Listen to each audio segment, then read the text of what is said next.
اگر اللہ کے قریب جانا ہے، یہ ان لوگوں کے لیے جو معرفت الہی کے متلاشی ہیں، وہ خاص توجہ کریں۔ اگر رب کریم کے قریب جانا ہے تو پھر ایک ذہن بنائیں کہ میرا رب میرے ساتھ، میرا رب میرے نحن اقرب الیہ من حبل الورید۔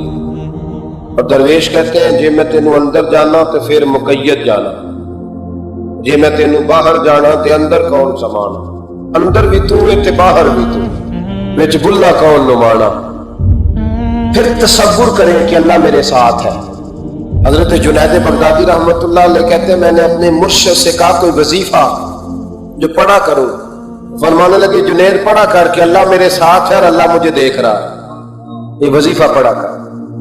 کیمرے لگا دیے ہر جگہ ہماری گورنمنٹ نے، کہتے ہیں کیمروں کی مدد سے پکڑا گیا، کیمروں کی مدد سے مسجدوں کے دروازوں پہ کیمرے، ایئرپورٹوں پہ کیمرے، ریلوے اسٹیشن پہ کیمرے، بڑے بڑے جنرل سٹور پہ کیمرے، نیچے لکھا ہے خبردار کیمرے کی آنکھ آپ کو دیکھ رہی ہے۔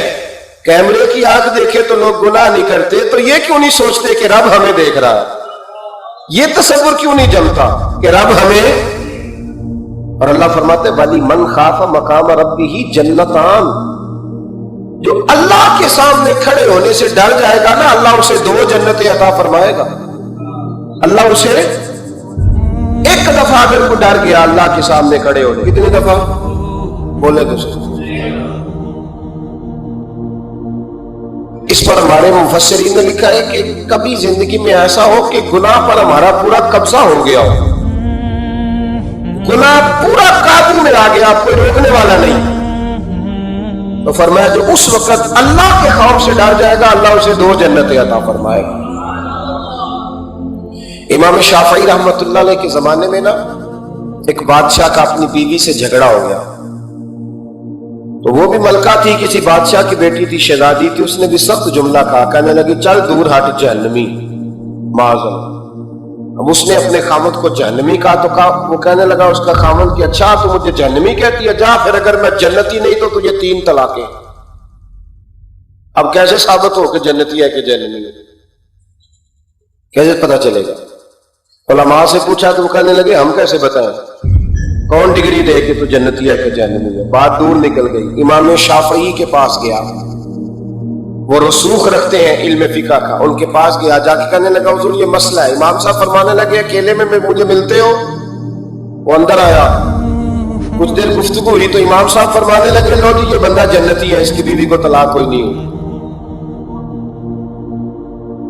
یہ جنتی ہے۔ اب کو پتہ ہے لوگ فتویٰ جلدی دے دیتے ہیں، کچھ لوگ خلاف تقریریں کرنے لگے کہ بادشاہ تھا تو امام صاحب نے بچا لیا، کیسے آپ نے ڈگری دے دی کہ جنتی ہے جی؟ تو امام صاحب کہنے لگے تم بحث نہ کرتے تو میں بات پڑھتے میں رہنے دیتا۔ سنو، میں نے بادشاہ کو تنہائی میں بلا کے پوچھا ہے کہ کبھی اللہ سے بھی ڈرے ہو؟ صرف اس لیے کہ اس وقت اللہ دیکھ رہا ہے۔ یہ نیت کبھی بندوں سے ڈر کے تو بندے بڑے گناہ نہیں نہ کرتے، کبھی اللہ سے ڈر کے بھی چھوڑا ہے؟ تو بادشاہ کہنے لگا بالکل چھوڑا ہے۔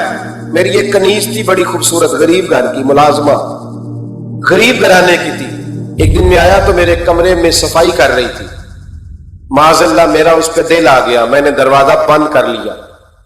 دنیا کی کوئی طاقت نہیں تھی، میرا اپنا محل تھا، مجھے کچھ دیکھ بھی لیتا تو کسی میں جرأت نہیں تھی مجھے منع کرنے، اور میں چونکہ حکمران تھا، مطلق العنان تھا، کوئی شکایت بھی نہ کرتا۔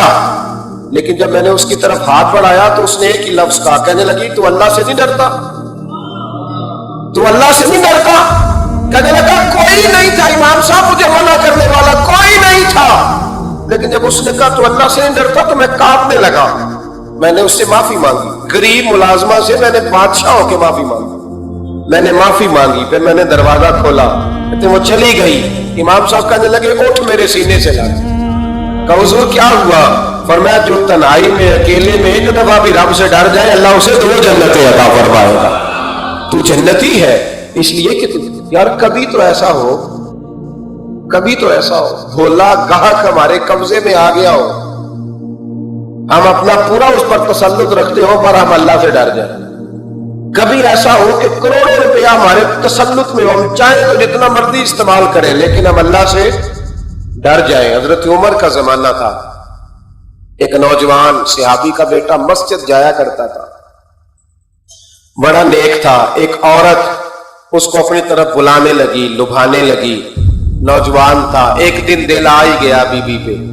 عشاء کی نماز پڑھ کے اس کے گھر کی طرف جا رہا تھا کہ کسی قاری صاحب نے آیت پڑھ دی، وَلِمَنْ خَافَ مقام ربہ جنتا، جو اللہ کے سامنے کھڑے ہونے سے ڈرے گا رب 2 جنتیں عطا کرے. یہ آیت کیا سنی کہ نوجوان بے ہوش ہو کے گرا.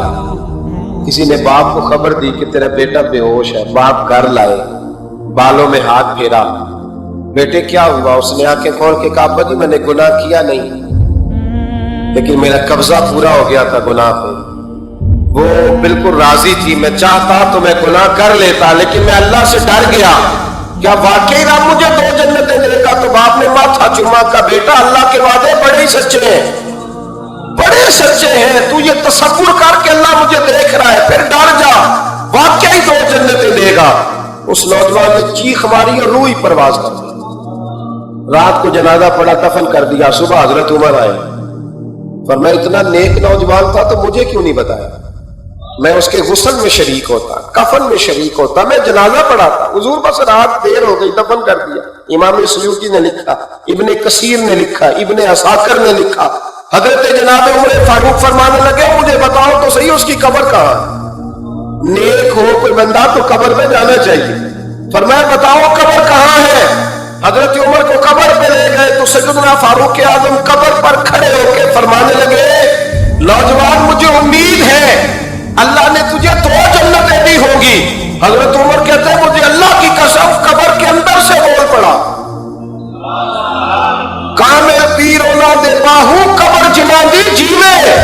قبر کے اندر سے بول پڑا، کہنے لگا عمر امید والی بات نہیں، میرے رب کے وعدے بڑے سچے ہیں. اس نے واقعی مجھے 2 جنتیں عطا فرمائی، اس نے واقعی 2 جنتیں دی ہیں.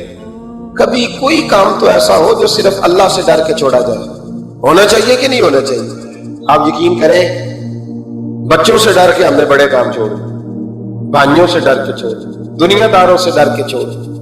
اور کبھی کبھی میں کہہ دیتا ہوں کہ بہت سارے ماں باپ نے اولاد سے ڈر کے چھوڑا، بہت سارے استاد شاگردوں سے ڈرتے، الا ماشاءاللہ کچھ پیر مریدوں سے ڈرتے. کاش ہم اللہ سے ڈرنا شروع کریں. جب رب سے ڈرو گے پھر کسی اور سے نہیں ڈرو گے. اللہ کا خوف سنوارتا ہے، سجاتا ہے. یہ ذہن بنائیں.